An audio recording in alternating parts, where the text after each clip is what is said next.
Wednesday morning രാവിലത്തെ കാപ്പിക്ക് പുട്ടാണ് ഉണ്ടാക്കുന്നത്. അപ്പോൾ പുട്ടിൻ്റെ കൂടെ തന്നെ നേന്ത്രപ്പഴം ഇങ്ങനെ പുഴുങ്ങല്ല ചെയ്യുന്നത്, അതിൻ്റെ കൂടെ തേങ്ങയുടെ കൂടെ ഇങ്ങനെ വിരകിയിട്ട് വെക്കുകയാണ് ചെയ്യുന്നത്.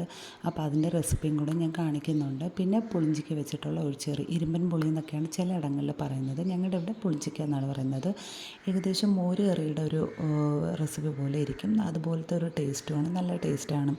അപ്പോൾ മുളകൊക്കെ ഇട്ടതിന് ശേഷം സാധാരണ നമ്മൾ മോര് എങ്ങനെ കാച്ചെടുക്കും അതുപോലെയാണ് ചെയ്യുന്നത്. പിന്നെ ബീൻസും കൂടെ തോരൻ വയ്ക്കുന്നുണ്ട്. അപ്പം പുട്ടുണ്ടാക്കുന്ന സമയത്ത് ഇതുപോലെ ചെയ്ത് നോക്കിയാൽ നല്ല ടേസ്റ്റാണ്. അതായത് തേങ്ങയുടെ കൂടെ നമ്മളിങ്ങനെ നേന്ത്രക്കായ ഒന്ന് കട്ട് ചെയ്തിട്ടതിന് ശേഷം നമ്മൾ തേങ്ങ നിറയ്ക്കുന്ന ആ ഒരു ഭാഗത്ത് ഈ ഒരു ഫില്ലിങ് ഇട്ട് കൊടുത്തിട്ട് സാധാരണ മാവ് നിറച്ചിട്ടാണ് പുട്ടുണ്ടാക്കുന്നത്. നല്ല ടേസ്റ്റാണ്. അപ്പം ഞാൻ ഇടയ്ക്കിടയ്ക്ക് ഇതുപോലെ ഉണ്ടാക്കാറുണ്ട്. നല്ല ടേസ്റ്റുമാണ്, ഈസിയാണ്. നമ്മൾ സെപ്പറേറ്റ് ഇങ്ങനെ നേന്ത്രപ്പഴമൊന്നും ആവിയിൽ പുഴുങ്ങേണ്ട ആവശ്യമില്ല, ഇങ്ങനെ തന്നെ ചെയ്യാവുന്നതാണ്. അപ്പോൾ രാവിലത്തെ കാപ്പിയും കറികളും റെഡിയായി.